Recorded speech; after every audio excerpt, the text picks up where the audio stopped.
Man, it is good to see your beautiful, shiny, bald face. I thought a lot about you when I was on. I thought too much about you when I was on vacation, driving around my 1985 Volkswagen van over 10 mountain passes in the Canadian Rockies. And every time I was going up one of these passes at 25 miles an hour, just praying to the VW Vanagon gods, please don't break down.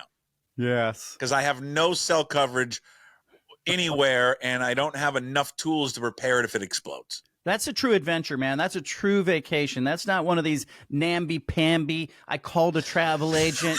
Somebody ushered me from the hotel. Oh, it was so nice. It was so lovely. They picked us up. They took us everywhere. They picked it. No, this is a real vacation like I remember vacations as a kid. Unless you have changed a flat tire on the side of the freeway during a vacation, or set up a tent that didn't quite work, or slept at a travel lodge, you haven't really traveled as a Well, I fixed a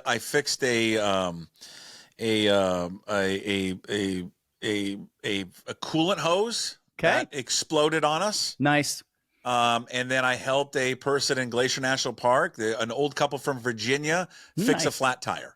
Oh, see, you did it. You vacationed, man. I vacationed. We borrowed from some small town in the Rockies in Canada because I forgot a can opener, and we were at a small mom and pop grocery store, and I don't even know where we were at. And we're like, well, we need a can opener, and I forgot to put it in the van. And then the woman, because Canadians are the nicest people in the world, says, why don't you just have? She goes, just have ours, and then if you want to send it back, you can. Oh, that's great. So I said, okay. So now we have to send it back, and we got a can opener. And, send him a little something. Send him something that screams, Washington State. What is that thing? Is it the cheese? What is that thing that, Well, it's salmon, but it's Canada. They've got better salmon up there. I don't know what is. You know what? It's not our kindness, not like theirs. I don't know how much time you've spent up there. Here's the thing I don't understand about. I don't understand, and I asked them at 3 different spots that we camped in Canada. And our neighbors or whoever was around, I'd ask them the same thing. Why are you so nice? Like, I don't get it. Like, we're assholes down here. But you are the nicest group of people I've ever met. And I want to know, is it like right out of birth? Are you taught it in school? What is it? It's culture, man. It's good culture. They also are very clean. Have you noticed? You notice how clean the roadsides were, how clean the air is? People don't litter. They don't throw things out the window like us. It's great. Well, that's the thing is like we camp a lot, and I've camped a lot in Canada. The difference between their parks, their campgrounds, and ours, night and day. It's just it's incredible how clean they are, how people treat them nicely. They don't, not loud, not a bunch of crap everywhere. You come down here and it looks like it's a yard sale in some of these campgrounds. But there he is, John Canzano. He's back. His weekly visit with us here on pucksports.com. All brought to you by Zeke's Pizza. Best selection of pizzas and local Northwest craft beers. Visit Zeke'sPizza.com. Well, we've missed a lot. There's a lot to catch up on. I know. Where do we want to start? Well, I want to start with the story that you had about this mountain. I want to get into the games, but I want to start first with the Mountain West and the Pac-2. So they've decided to not have a scheduling agreement in 2025. They let that timeline pass, or that deadline pass. What's next then? What's the future for Oregon State and Washington State? Let's back up and look at the deal, because they came up with this. We all know when the Pac-12 imploded that Oregon State and Washington State were left in a lurch. And I remember reaching out to the schedule guru, the guy who does all the schedules behind the scenes for all these teams across the country. And I wrote a piece way back when about how difficult it would be for Oregon State and Washington State to put the schedule together. And he was like, it can be done. It's easier if they get some help. And they clearly pivoted to the Mountain West Conference while in a pinch and said, hey, can we just do this partnership with you? We already have the non-conference games. Let's do this partnership with you. There was some other jockeying. Texas Tech got traded. We all know how they ended up playing this game in Pullman this weekend, is that Oregon had that game originally, and they traded the game. And so it was Boise State was involved as well. But they ended up piecemealing the schedule together. But in the fine print in that contract with the Mountain West Conference, by the way, 12 football games, $14 million. That's what the Pac-12 schools are paying for those games. But in the fine print was this mutual option. It just jumped out at me. And so there was some question, would they just renew that in 2025 or will they try to do something else? Now, I'm told that the two sides talked and not everybody was wild about renewing this deal. For the Pac-12 schools, Washington State and Oregon State, they obviously want better games. And they've been out, I think, trying to talk to the ACC, trying to talk to the Big 12, talking to their TV partner, the CW, saying, hey, how do we get more attractive games for 25? How do we make more money here? How do we play a tougher schedule? We want to play better teams. In the meantime, the Mountain West presidents all asked their athletic directors to go and think about, do they want to renew this deal? Like, does San Jose State want to play Washington State and Oregon State? Does Colorado State want to play these schools? How about Boise? What's in it for them? And the feedback I got as those ADs made a recommendation to their presidents was it was a real mixed bag. One AD in the Mountain West told me that they didn't want to play the games, that said this is going to cost somebody bowl eligibility, that that's going to get somebody fired. It's going to get an AD fired when their football coach doesn't make a bowl game, and they should have 2 more wins. Instead, they're playing they're playing Washington State and Oregon State instead of playing like maybe an easier game within their conference.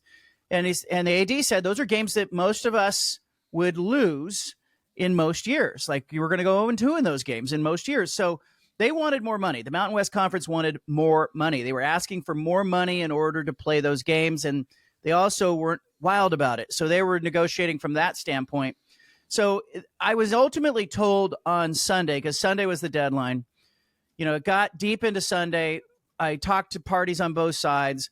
I was told these that were too far apart. It came from both sides, really. And so I don't think the Mountain West saw this as a loss. I think the Mountain West went in trying to go, hey, let's try to get more money. And the Pac-12 went, we're not paying more money for mediocre games. The CW wants better games. And so while nothing is imminent here, you asked what's next. Well, there's nothing imminent, right? This was just a Sunday mutual deadline to renew this deal. So you got to manage your expectations there. But I'm told the Pac-12 is making other plans. Other plans means better games. Means they're talking, I presume, with the ACC, with the Big 12, maybe with some Big 10 programs, maybe the SEC. But the problem is, if you're going to play games not in the first 3 weeks of the season, but throughout the season, you need a partnership with a conference to do it. You can't piecemeal it together as an independent. It's really tricky. The scheduling guru who does all these games for everybody nationally, the gridiron guy, he says, look, you can do it, but man, it's so much easier just if you have that partner. So I kind of expect the CW will be involved. Naturally, that leads me to the ACC. And, I presume that the Pac-12 is trying to get better games, and the CW wants better games and has some money to spend. They need the inventory. The ACC needs the money. I kind of look at that, Puck, and I say, hey, if I'm a matchmaker, I'm looking at the ACC and I'm looking at Oregon State, Washington State, going, hey, let's put these games together because they're just a natural fit on the CW that already has the ACC football games. So then it helps, I guess, Cal and Stanford, because then they can play and then have to travel across the country. Do you think it would be what would the agreement be between those two schools in the ACC? Would it be full membership, or would this be this like a situation that they have right now at the Mountain West? I think it'd be similar to what they have right now. Okay. And keep in mind, remember the quote I gave you a couple of weeks ago? It would be 2 bites of the apple.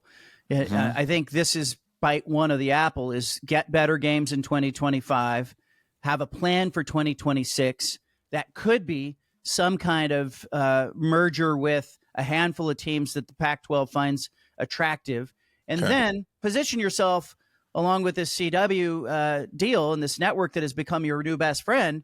Position yourself for what happens next, whether that is 2028, 2030, 2031, when all these other media rights deals come up. Everybody expects there's going to be another round of realignment, another round of chaos. I think it's really interesting, too, that Dennis Miller, who's the president of the CW, he's a Cal graduate. And it's not lost on me that there may be a little bit of, a guy trying to right a wrong here in addition to doing good business, because he absolutely needs the inventory. But I asked him during our one-on-one interview, in the middle of the summer, is there a possibility you could put Stanford and Cal games on the CW as a lead-in to the Pac-12 games? And he absolutely said, yeah, we have to take a look at it. We got some people looking at that. But wouldn't it be better if these 2 Pac-12 schools were playing ACC schools, if I'm the CW, I'm putting myself in the shoes of the TV network. That works for me because now I can have a lead in it, and I can have Stanford and Cal playing West Coast games. This is a little bit of a helper, but the question is how much money is involved, what it costs to get you those games, can they make more money on it, and then how does it dovetail with the next move, which is the summer of 26? And if there is some kind of reverse merger or merger, San Diego State, Boise State, Colorado State Air Force, Fresno State may be involved. Is that good enough as that first bite, or do you have to do better there? But that's where I think they're at right now, Puck. Do you think they want to distance themselves, the two schools, before they poach the Mountain West schools? Could be. And, and I'm reading the contract, too, and I'm trying to figure out, because they don't extend the contract, do they have to pay a penalty if they do poach those schools in the summer of 26? And really, the summer of 25 becomes very interesting because, not only is the Mountain West Conference TV deal up in the summer of 25, they have a very unusual grant of rights that ties the schools to the conference regardless of the TV deal. But there is a line of delineation, June 30th, 2025. They're under the old deal then. And, the potential exit fee could raise substantially on July 1st. And so I'm kind of looking at June the 30th, all of June of 2025 as being very interesting if it comes down to a reverse merger, because that's when San Diego State, Boise State, Colorado State Air Force, maybe UNLV, Fresno State, maybe that's when those schools start to look and go, hey, do we want to be with New Mexico and Wyoming, or is this the time where we make our break? Hey, I was at the Cougars game, so I didn't get to see what the telecast looked like. I'm going to make it a point to go back and view it and watch it. I assume you saw it? Yeah, I watched it all. I watched both. And I was in the stadium at Oregon State, but I watched the games on the CW and was very interested to see how it looked. I think it looked fine. Okay. But there was a little problem in that, the Portland State-Washington State game was a blowout, obviously, and it took forever. Jake Dickert needs to be running the football late in that game. It was long. Do the CW a favor, coach. But, the crew back in the studio at the CW, I'm told they were getting antsy because, Washington State kept throwing the ball and the game was dragging on. And it created a situation where there was an overflow. Right. So the game runs long on that first game with Washington State and Portland State. They even pushed back the Oregon State kickoff time by about 10 minutes. Still wasn't enough. And so, a source at the CW told me they had to make an executive decision late in that Washington State-Portland State game to leave that game and flip the switch so that Oregon State and Idaho State would start on time on the CW. They moved the Portland State-Washington State game to Pac12.com. They moved it to the Pac-12's digital channel. I asked a lot of questions about that over the weekend, particularly yesterday. I got on the phone with the Pac-12, got on the phone with the CW. Turns out now, Puck, they're fairly new to this, right? This is their second year doing football. They have now decided that they've come up with an alternate solution. They have another channel that is a CW partner that if there ever is an overflow situation where they have to start a game early, they won't be going to Pac12.com. They won't be pushing a game to Pac12.com. I'm told by a source that it'll be News Nation that will be the channel that they end up pivoting to. So, the TV world, most people in the TV world do not like to leave a game while it's still in progress. Sure. So what I think would happen, and by the way, I think the next time this comes up as a possibility, there's a triple header in like week 8. So I don't think this will be a problem for a while, but they don't like to leave a game. So what would happen is I think the second game of the doubleheader would have started on News Nation and then moved over to the CW after the conclusion of News Nation where Chris Como is? I don't even know. I had to look or it that up. Newsmax. But it's one of those. It's another one of those stations that's widely available. You should be able to find it anywhere. That said, I did hear from some people over the weekend who had problems, including your guy Jim Moore, who had problems finding the CW. I've been in the self-inflicted problems. I've been in the mall on Christmas Eve. Okay, Jim was in the mall on Christmas Eve. Yes. He should have been looking for this channel way before. So should everybody else. But I get it. That's human nature. It's really simple. I'm going to do a tutorial today. like the channel finder, the CW's channel finder tells you where it is. If you have any questions, just call your local channel, the actual local affiliate that is listed after you do the finder, and say, hey, what channel are you on? Because in some cases, like Eugene, they have a channel 32. It's like KRCW is the channel in Eugene, Oregon. They have a channel 32 and they have a channel 32.1. And the game ended up being on 32.1 or whatever, but it's still in your guide. You just have to know what you're looking for. And then other people said, Puck, they had trouble at the tailgate. Washington State fans and Oregon State fans were saying, hey, I'm trying to stream the game on the app and I can't get it. Well, yeah. There's no streaming option on the app. We talked about that. Yeah, we've talked about it. You just go on Amazon, get a digital antenna, plugs right into your TV. Yeah. You can do it in the parking lot. You'll get all the local channels with a digital antenna. It costs about $10 or $15. Do that. The game is available the following day on the app.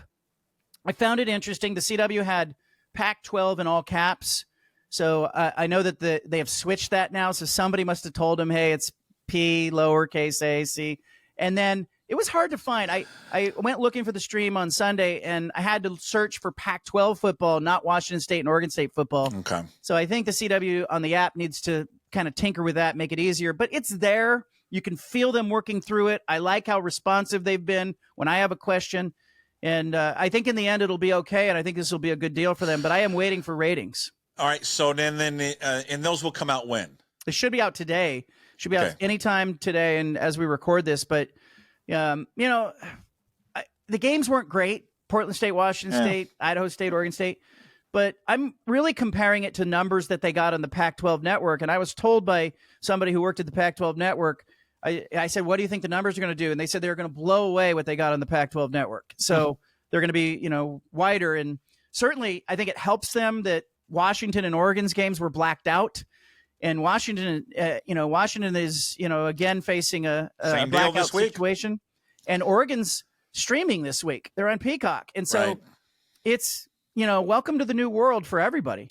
That's a perfect transition to what's the latest? I mean, the irony of this for every Cougar fan and Beaver fan, they are laughing their asses off. Now, I will say this as a Cougar fan, I would trade places with them to be in a conference and to have these issues, but I'm still going to laugh my ass off of what is happening to them and to see the outrage that I haven't really seen it from the Oregon side because I just follow more people on the Washington side, but I follow it on the Washington side to see how they're so upset. I'm dropping. I'm like, you putzes, had a hand in destroying a conference because you wanted to be more, have more exposure and more money. And then now the first game of your new head coach, people can't even see. And it was at 8:00 at night.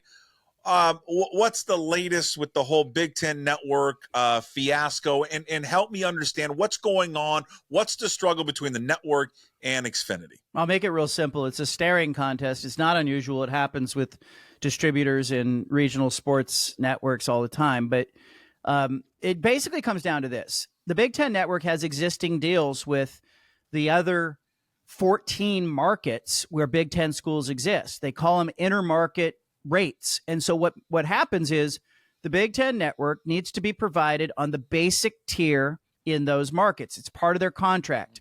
The Big Ten Network has with all those other distributors. Now, the Big Ten Network is owned by Fox. 61% of it's owned by Fox. So essentially, this is Fox saying, hey, in Penn State, in Maryland, at Rutgers, Northwestern, Ohio State, when you sign up to get cable on your local cable provider, the Big Ten Network is on the basic tier. They get a higher rate because it's intermarket. So they get about $1.25 per subscriber. And get this, it's every subscriber. Whether you watch it or not, you don't upgrade into it. It's every subscriber. There's a tremendous amount of money in this for the Big Ten Network and Fox. And so those local affiliates take it as the basic part of their package because there's a tremendous demand for it. And they don't want to have a Molotov cocktail thrown through their window by the Ohio State fans. And so they take it on their basic tier. They charge everyone for it, whether you watch it or not. Everybody else around the country, it's called outer tier. Okay. So it's not in market. And so this brings us to the problem we're having here. Now, in the Pacific Northwest, we were not in market because there was no Big Ten team. That changed in August. And so Comcast said, hey, if you want to get the Big Ten Network, it costs you another $10, right? Because it's not on the basic tier in those markets. You have to upgrade $10 more to get it. What Comcast didn't say, and I think there might be a class action lawsuit buried in this somewhere because it's misleading. They even told me this. What they didn't say is if you want the games, you're not going to be able to get them because they're going to be blacked out. This is just the network. So you get all the shoulder programming, get all the preview shows, but when the games kick off or the soccer games or the volleyball matches, you don't get it because Comcast is in a fight with the Big Ten Network, really Fox, over whether that should be inner market or outer market. Comcast says, put it on the upper tier. People can pay $10 for it. By the way, when it's on the upper tier, Comcast only pays the Big Ten Network about a quarter to carry it. So their markup is $9.75 on that, right? It's a huge markup. But Big Ten Network says, no, that should be on your basic tier, available to everybody, and we want $1.25 from every subscriber, or we're going to black out the games. And so that's where the staring contest is. The Big Ten Network is blacking out the games. Comcast is, I think, being unreasonable. Now, as I talk to people on both sides, Big Ten Network and Comcast, something developed there. I had a consultant who told me, hey, this is probably about something bigger that we're not even seeing. This might just be part of a bigger negotiation. So I started down that road, Puck, and I found out that the overarching deal with Comcast nationally and Fox nationally is also up right now and being renegotiated. So I believe this is being folded into that as a leverage point. And, it's a staring contest. Now, I've had people say this could be solved on Friday night. It wasn't, obviously, and I checked with sources on both sides. They said they continue to negotiate. They're hopeful. The Big Ten Network definitely stacked Oregon and Washington in week 1 and week 2 for Washington because they knew USC and UCLA fans were not going to be outraged, right? They were going to be like, I can't get the game, catch them next week. So, and USC was playing a big-time game, obviously, with LSU, but they put those two teams there. Comcast source telling me they definitely stacked that. How dirty of them. Big Ten Network's pointing over at Comcast going, this is ridiculous. Those are now intermarket games. They should be intermarket. This is a no-brainer. It will get resolved, but, other people are telling me this could take a little while. And, we're in a time and a place in 2024. Again, I'll go back to this. You can very easily switch to YouTube TV, switch to Hulu. You can get it. You can get Fubo TV. This only applies to Comcast. So if you're watching this public service announcement, save you a whole bunch of money. That's why you come to Puck's show. You can just switch over and switch to Hulu. You get it all. You probably save money in the wash. It's not as inconvenient as it once was. It's not as daunting as it once was to try to switch over. If you need some help with it, Puck could come to your house. Yeah, there's a few things. I've been off of cable for 5 years. There are a few things that you do miss about it. I think the one thing about cable is the convenience of skipping around to games on that guide. It's getting better, but it's not as easy. What are you when you're using? on a What stream. are you using? So I use Fubo. Now, okay. I don't particularly like Fubo. The only reason I use Fubo is because it's the only one that carries Root Sports. Well, so I want to watch the Mariners. When you're in Fubo, though, do they not have like a sports section where they give you every game? They do, but it's not great. Okay. They don't. It's something. It's not as YouTube TV is the best one. Hulu's got it too. Hulu's fantastic. And I'll go back to YouTube if the Mariners figure something out and get off of Root, or they provide like a streaming only service, then I'll do that. Yeah. But like there's always like one channel that's missing. Yeah. For all of these things. Yeah. Fubo is now I like about Fubo and YouTube just incorporated it as well. Is you can put like a quad box on your one TV. So you can have multiple games on one screen. Oh, I like that. So YouTube has it now. They finally introduced it like in the last few months. Fubo's had it forever. And so you can watch 4 games at once. So and you can save money. That's what I did. I have like quantum fiber internet. And it's great. It's cheaper than Xfinity and Comcast, which is just highway robbery. Yeah. Because it's a monopoly. They know what they can do. There's no competition. So they mark everything up through the roof. Yeah. And you can go to DirecTV has it as well. This is just a Comcast problem. Yeah. And DirecTV has their own issues now. Yeah, they have their ESPN. own issues. But I switched off DirecTV. We went to Hulu. Okay. But my biggest challenge is like, I've got a kid in college who subscribed to Paramount. I'm paying for it. And I'm like, hey, we have Paramount inside Hulu. Like, you can go in there and get it. Yeah. We're not paying extra for that, so I have to cancel. So I just kind of have to watch it a little bit. Yes. Or it is the switching that you talk about, because you're watching something on ESPN, and previously I had Sling as well. Sling is great for a one-off. If you're like a Washington fan and you're just looking for a 1-week fix and you're okay, you've got the ability to have Sling on your TV or a computer, you can sign up for Sling's package that gets you the Big Ten Network. They tell you $70 a month, but they'll prorate it. You only pay for a day or two if you sign up. I would say this to Washington fan. Here's my PSA to you. All right, and then, I think of you. I feel bad for you, what you're going through, not being able to watch your games. I really do. If you don't care about the Mariners and you don't care about Root Sports or Kraken coming up, then get YouTube TV. But if you want that stuff, I would get Fubo and just go from there. And YouTube TV also, I was told by a few angry Oregon and Washington fans via email that YouTube TV has some kind of introductory special where they'll give you a free week or free month. Yeah, and you can cancel anytime too. That's the thing. Yeah, and that's the best thing about those things. You can be versatile. It's not like the old days where you had to have a guy come to your house and you had a bunch of cable around his belt. You can do this pretty quickly. Just don't wait till Saturday if you're going to do it. I'd rather hear from you, now. I'll tell you what Jim Moore's problem was. I know exactly what he tried to do on YouTube TV, because I can see it in the screenshot of the picture he took, and I'm going to have him on tomorrow, and we'll talk about it. He tried to go to YouTube and download the CW app instead of going to YouTube TV, and he doesn't think that he thinks they're the same. And I'm like, they're different. The CW app's not going to have the game live. CW will not stream the game. There's no reason to stream the game because, frankly, you can just turn on a TV. Right. I don't even think you have to have an antenna attached to it, but I would feel better if you did. There's digital antenna.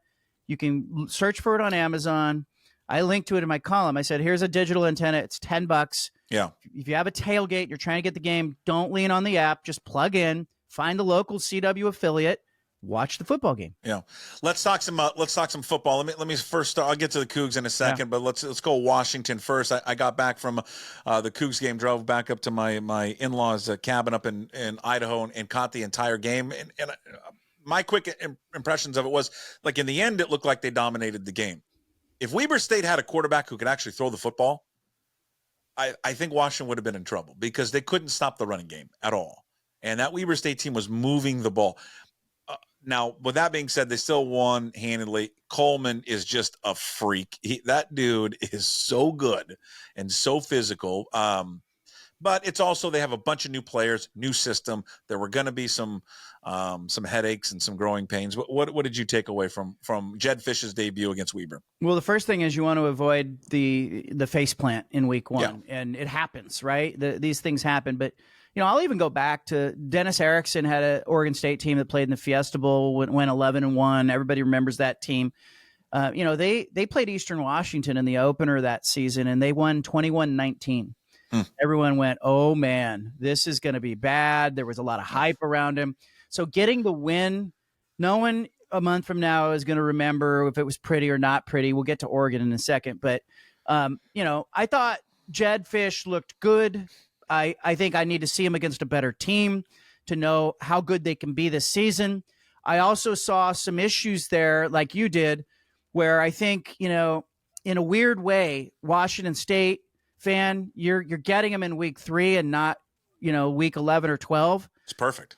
I think there might be a little bit of beauty in that for Washington State, because I think what I saw nationally as I watched some of these teams like Sacramento State and Idaho State and Idaho, and that there's something going on with, we all see the transfer portal as this great thing, all this movement. Oregon's got 13 new starters that came through the portal, got a new quarterback.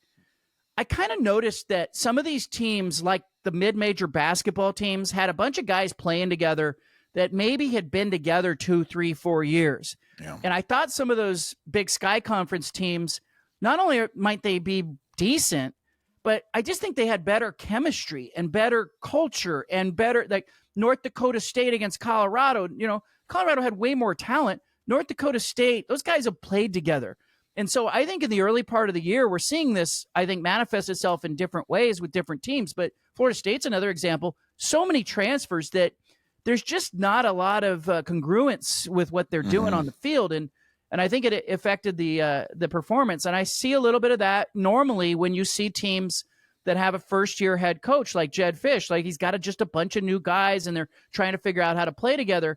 But I think there were some other cases nationally where it was just teams that have a bunch of transfers that are, they're trying to get that synergy. And so I just think if you're going to get Washington, I look at Washington's schedule. They're supposed to have a nice start with the way the schedule's set up. But if you're going to get Washington, I want them now. I want them. Yeah. I want to play them in week 2, week 3. I don't want to play them in week 11 or 12 when Jed has had a chance to get them to gel. Yeah, that's a good point. Oregon, I watched that game. I mean, I love that head coach of Idaho. He's a trash talker. Yeah. He's in your face, but they are prepared. They are physical. They are well coached. They were. A lot of that game were the better team at times. Yeah, they were in it. They had a chance to win that thing.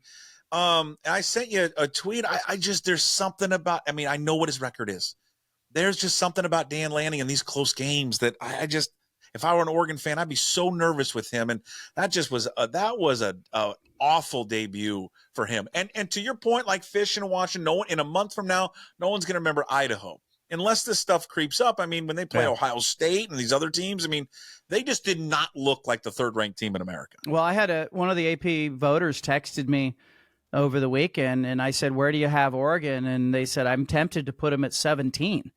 Like, it was that kind of performance. But again, I'll go back to, 2000, Dennis Erickson, week 1, they didn't play well. Yeah.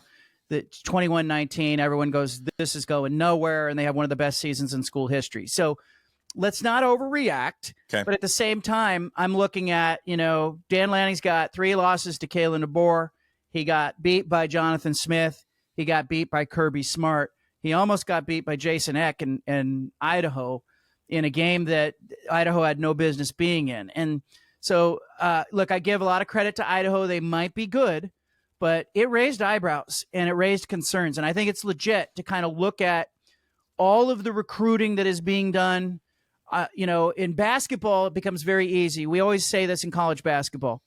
We see a head coach and we say, hey, either he's a great teacher or he's a great recruiter. Mm-hmm. And if he's not, whatever he is, if he's a great teacher, he's got great recruiters on his staff. And he's a great recruiter, he's got great teachers on his staff. You fill in your deficiencies. I wonder about Oregon. All of those coaches can recruit. Dan Lanning's a fantastic recruiter. There's nobody better. He's got Tosh Lapoy on defense, great recruiter, but he's the coordinator. I remember when Lanning hired his staff, I said, he needs a Dennis Erickson or a Mike Riley on that staff. And so I am kind of left going, if they don't develop this talent, if they don't take this Bentley and drive it all over the country, I mean, this is a $200,000 vehicle that they're in. There's going to be real questions about Lanning and his ability to coach because he is such a good recruiter. He's got all this talent, but man, do they look disjointed, particularly on the offensive line. They're going to say they had injuries. They're going to say they had guys out, but you line them up against Idaho. Come on. You should be pile driving them. They couldn't run the football, Puck. Right. They rushed for about 100 yards. Couldn't run the football. Yeah, and Idaho was Idaho just looked more physical. What about, my guy, for 2 years, I've been slobbering over John Mateer, and I got to watch my Messiah in person last Saturday and as I was melting in my seats in Pullman. What'd you make of the debut of John Mateer, at least for one game? I think he would say that most Coug fans did not miss Cam Ward, despite his performance against Florida. Yeah, and look, it was great. It was a great start for Washington State. Getting a 70 burger is remarkable. Yeah, it's a bad football team. Parker had a big run. You and I have been talking about Wayshawn for a while. He's explosive. I'm excited to see what that team does, and I think they have some of that synergy that I talked about earlier. That they don't have 55 transfers at Washington State. So Jake Dickert right now has got a bunch of guys who have been slow cooking with him, as he likes to say, in the crock pot, and are ready to play. And so I think it's going to be really fun to see them in the next 2 to 3 weeks. And I have that Apple Cup game circled. And I hear apathy from the Washington State fan base, and I don't get it. I don't get it. The Oregon State fans showed up to Reser Stadium. They were excited. Yeah. They were ready for catharsis. I get it. It was just Portland State at home. But Washington State's fans have got to watch this team. They must tune in, or you're just underscoring what everybody said about you. Hey, you never draw. It's not a big market. Agreed. You've got to put all those feelings behind, and you've got to show up, and you've got to watch your team play because, Jake Dickert and this team, I think they're going to make a little noise in the early part of the season. Texas Tech coming up this week. The other defectors, I mean, UCLA almost struggled, almost lost to Hawaii. Arizona State looked great. McMillan at Arizona was fantastic. Cam Rising in his 19th year looked good. But USC with probably the biggest win of the week. That looked like a totally different USC team. Yeah, to me, it came down to what a good play caller Lincoln Riley is, and finally made us forget about how bad the defense has been. They look good. The defense looked great. It looked good. It was good enough. And they made the plays they needed to make. Yeah. And Brian Kelly, in the aftermath of that, the LSU coach pounding his fist on the table, all upset, pretending to take accountability when he was really saying, my guys are not getting it. USC was the more disciplined, better team. But in the end, I just think it came down to play calling. And Lincoln Riley, when his team needed the right plays called, he called them. I mean, the touchdown at the end of the game, instead of settling for a field goal, they went for it. I liked it. Yeah, you're the best. Next week when we do this, fingers crossed, we go live. Ooh, let's do it. We go live. I'm excited. Hopefully the mice don't chew the cords and we get this. It's Tuesdays. Be a little bit early. I think about 10:45 that we'll have John on. But we'll be doing it live next week. It all will be recorded and you can listen to it and watch it back later. But John, you're the best. Football season is here. I can't wait to talk to you next week after Washington takes on Eastern Michigan. The Cougs take on Texas Tech. We'll talk more college football. Sounds Excited great. to have you back for another college football season. Yeah, and I always do it live, Puck. If we're not live, I pretend I'm live. Yeah, it feels live. It's live. Come on. John Canzano every week, brought to you by Zeke's Pizza, best selection of pizzas, local craft Northwest beers. Visit Zeke'sPizza.com. Follow John on X, John Canzano BFT. Read all of his work, JohnCanzano.com. Radio show, Bald Face Truth in Portland, 750 The Game. Until next week, John, we'll talk to you later. Thanks, Puck.